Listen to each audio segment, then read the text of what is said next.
3 months after her daughter died, Joanne weighed 88 pounds. I wasn't sure I was gonna make it, she said. It felt like I was dying. Every day I would open my eyes and say, I don't want to be here.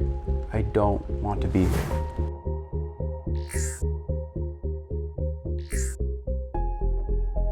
Depression and anxiety. I promise you, if you don't suffer from these feelings, that they are the worst emotions a human can ever experience, which is why I got this book, Disconnections.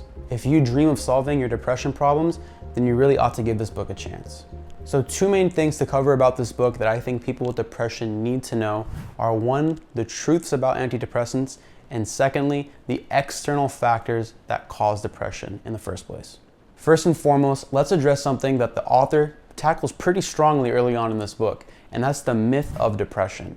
And that is the myth of low levels of serotonin are the reason why you're depressed. It simply is not true. If you were diagnosed with depression and your medical professionals told you that the reason for your depression is because you have low levels of serotonin in your brain, you may become defensive by these claims. This is the exact same thing that happened to the author of this book. The author was told his entire life that the reason for his depression was because of the low levels of serotonin in his brain. That chemical imbalance was causing him to be severely depressed. While the author was digging deeper into his research on figuring out the root causes of depression, he reached a realization. And that realization is that there are too many external factors, which I'll get into shortly, that play a role into the development of depression. But if you think about it, this myth is a really neat narrative for pharmaceutical companies to push out to the world, because now all they have to do is market a small pill that can cure you of all your world's problems. Which leads to the first subject of the book: antidepressants. If you ask a person with depression who's on antidepressants if that medication that they're taking is making them better, their answer most likely would be, yes, this antidepressant is making me better. But if it really was making you better, then why would you need to keep on taking the pills over long periods of time? Or why would you need to up your dosage the more and more you take the pills? If the pills really were working so well, then you would stop taking them after time, because that means they would have cured your depression. 60 to 80% of people who are on antidepressants continue to remain depressed while taking them. Meaning a minority of people really get better taking these pills to cure their depression. The cons outweigh the pros when taking antidepressants, considering that it's really just a placebo effect. The side effects of taking antidepressants also: severe sweating, massive weight gain, and sexual dysfunctions. The book then goes into the external factors that play a role into why you develop depression in the first place. There are 2 main causes of depression. 1 is that there is a tragic event that happened in your life, and 2, the 7 disconnections that humans need. One of the people that the author interviewed was a woman named Joanne Keahey.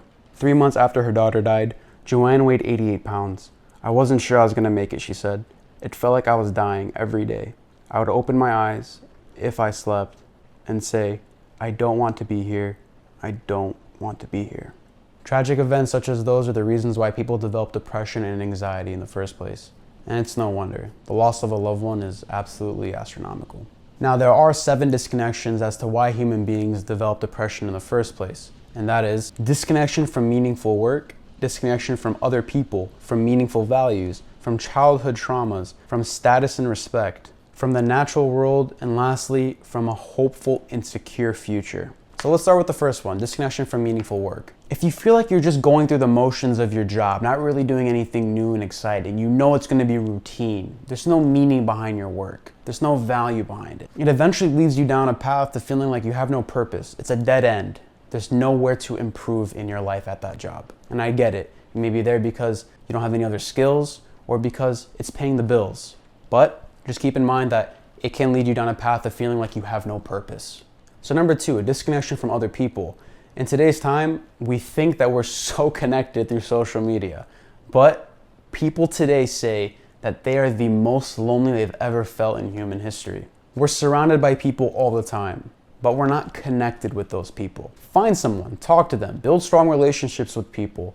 Find those strangers on the side of the streets and just spark up a conversation. It's so weird in today's time. You're probably thinking, yeah, I'm not gonna go talk to a stranger. Exactly, that's the problem. It's so weird for us to think that we could potentially go talk to a person we have no idea who they are. It's weird, it's taboo now. Why? Why is that so weird? Have conversations, find a stranger, make them your friend, build those solid relationships and connections. Watch that loneliness fade away.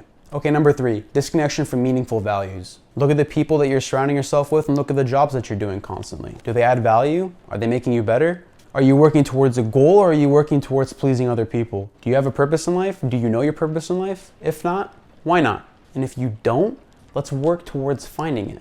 Okay, number 4, a disconnection from childhood traumas. We've all experienced different things in our lives, so I can't speak directly to this point, but I can read a quote from the book that I think sums it up pretty well. If you believe that your depression is due solely to a broken brain, you don't have to think about your life or about what anyone might have done to you. The belief that it all comes down to biology protects you, in a way, for a while. If you absorb this different story, though, you have to think about those things, and that hurts.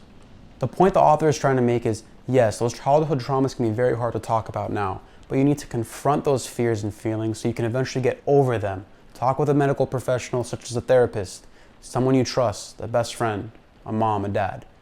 Talk it over. Stop hiding it. Okay, number 5, a disconnection from status and respect. Studies have shown that our levels of stress increase when our positions of status and respect are compromised or challenged by another person. To protect yourself from this fear, work on developing a reputation that's worth talking about. Help people, love people, don't be naive, and you don't have to worry about your status and respect. Okay, number 6 is a disconnection from the natural world. All day, every day, all of us are on our phones, in front of a screen, in front of a computer, in front of a TV. We're looking at things that might be in reality, but we're not looking at reality. We're looking at pixels on a screen that are moving. We're looking at colors that are changing. That's not reality. We're disconnected from nature too much. Get your butt off your chair, go outside, experience life with your friends. And number 7, the last one, is disconnection from a hopeful and secure future. We all worry about this one. Some of us stay up at night, lay in bed, and we look at our ceiling and we wonder what tomorrow is going to bring. Not knowing what tomorrow brings is a scary feeling. It's a scary thought. The idea of a positive future protects your mind, which is why we're always daydreaming of positive things, happy things, of the secure things, of being in the mansion, in the nice cars, having the right spouse. That's the things we dream about because we're putting our brains in a position of a positive future. We feel more secure and hopeful that way. So, secure those visions and dreams by doing the right thing every single day. Do the work that you need to do. Know your end goals, figure out a plan. I have other videos, link down below. Click the I up here for other videos in my playlist to figure out how to get a secure future. But as long as you're working towards your goals, you're doing good in your job, you're working towards your degree, you're doing all the right things, you're praying, you're keeping your faith, the right things, the right people, the right opportunities will come to you. Secure your future one day at a time through hard work and dedication. So those are the 7 disconnections that humans feel from reality that cause depression and anxiety. I urge you to write the one down that resonates with you the most and start figuring out the solution to the problem. Now that you know the 7 disconnections, you're equipped with the right thread to weave the reconnections back in. There is hope. Life gets better as long as we're working on making it better. Keep your head up. I hope this helped.